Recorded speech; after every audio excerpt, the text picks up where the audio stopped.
सब लोगों को जय मसीह की। आज शाम एक विशेष टॉपिक के बारे में आप लोगों से बात करने के लिए मैं आपके पास आई हूँ।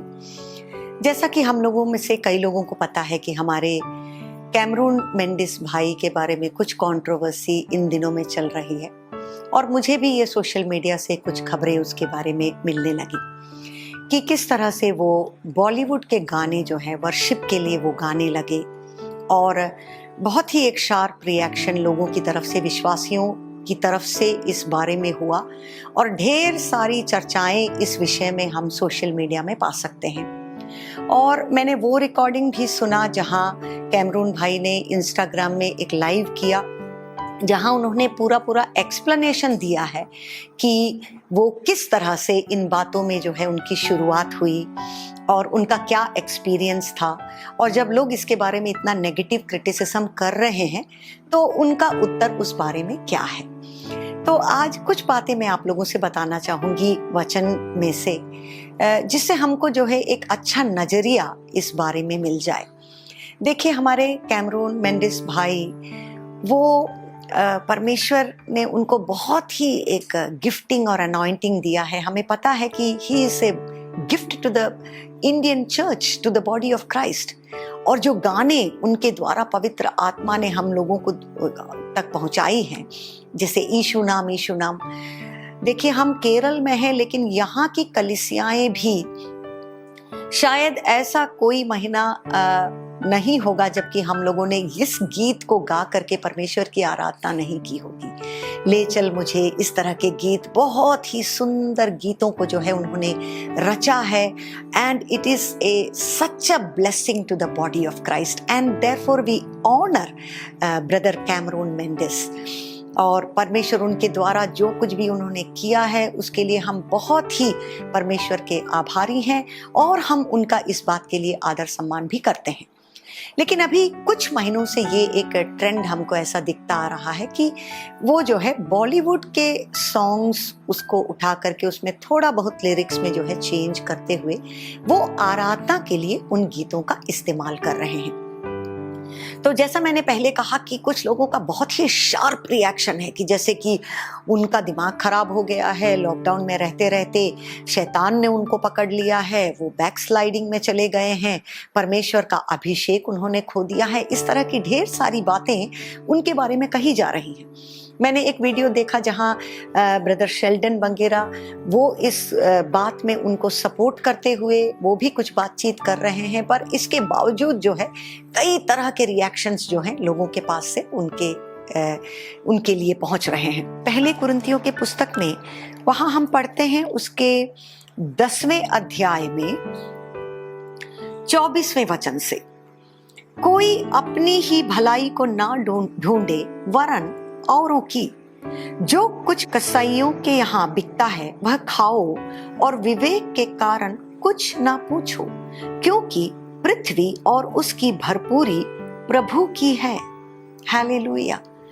तो ऐसा कोई चीज नहीं है जो अशुद्ध है, और अगर तुम प्रार्थना करके धन्यवाद देते हुए किसी भी प्रकार के भोजन को तुम खाओगे तो वो तुम्हारे शरीर में कभी भी हानि ना पहुंचाएगा। और इसलिए यहाँ हम देखते हैं कि ऐसा कहा गया है कि कोई एक दूसरे पर न्याय ना करे, पत्थर ना फेंको।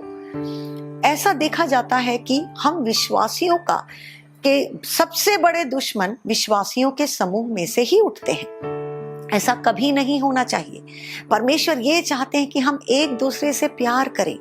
मान लीजिए किसी एक से कुछ गलती हो भी जाती है या कुछ बैकस्लाइडिंग में वो चले जाते हैं, नासमझी में कुछ कर भी जाते हैं, तो क्योंकि हम एक दूसरे से प्रेम करने वाले हैं, हम आपस में we cover one another in love, we pray for one another.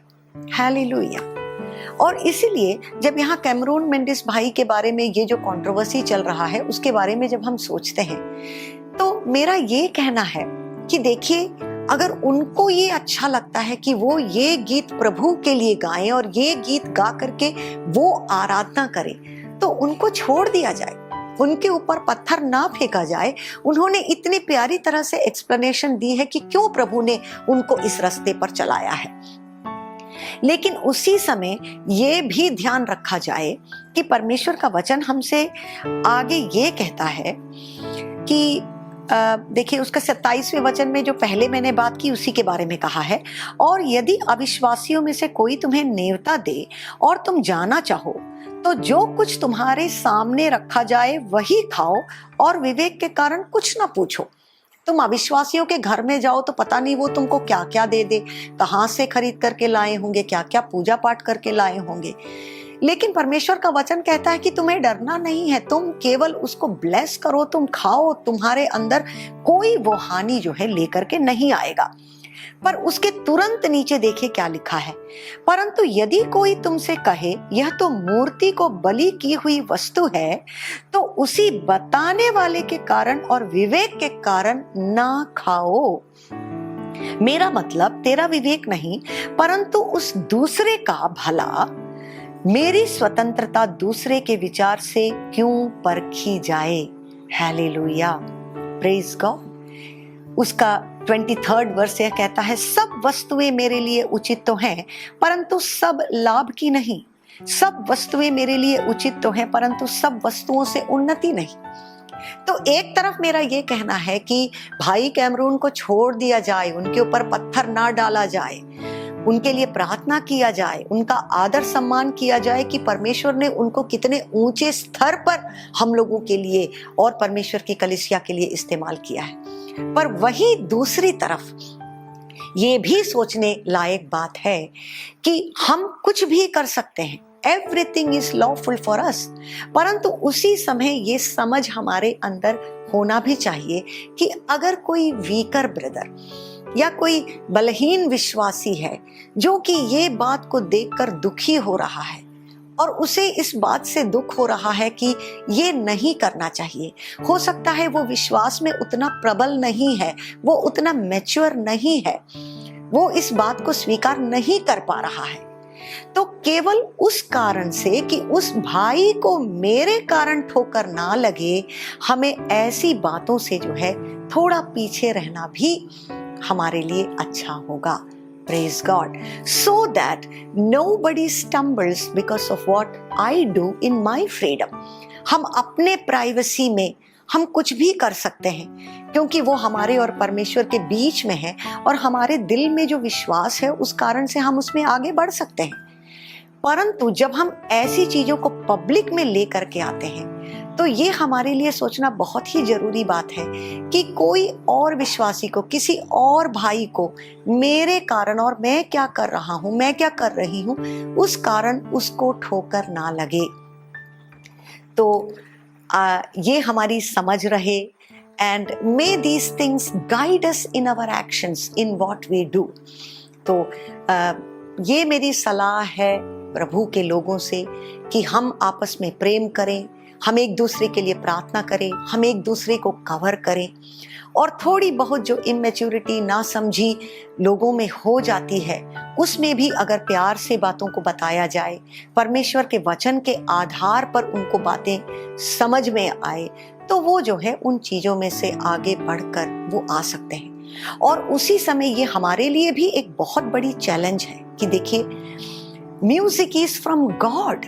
हमें पता है कि लूसीफर वो एक वर्शिप लीडर था, म्यूजिक इज ऑफ गॉड, लेकिन उसको अविश्वासी लोग, बॉलीवुड के लोग, हॉलीवुड के लोग उसको लेकर के इतना सुंदर म्यूजिक उसमें से लेकर के आते हैं, और प्रभु के लोग क्या कर रहे हैं? क्यों हमें बाहर देखना पड़ रहा है? क्यों हमें ऐसे म्यूजिक के पीछे जाना पड़ रहा है? See, there are amazing melodies in heaven which God wants, the Holy Spirit of God wants to download into our spirits.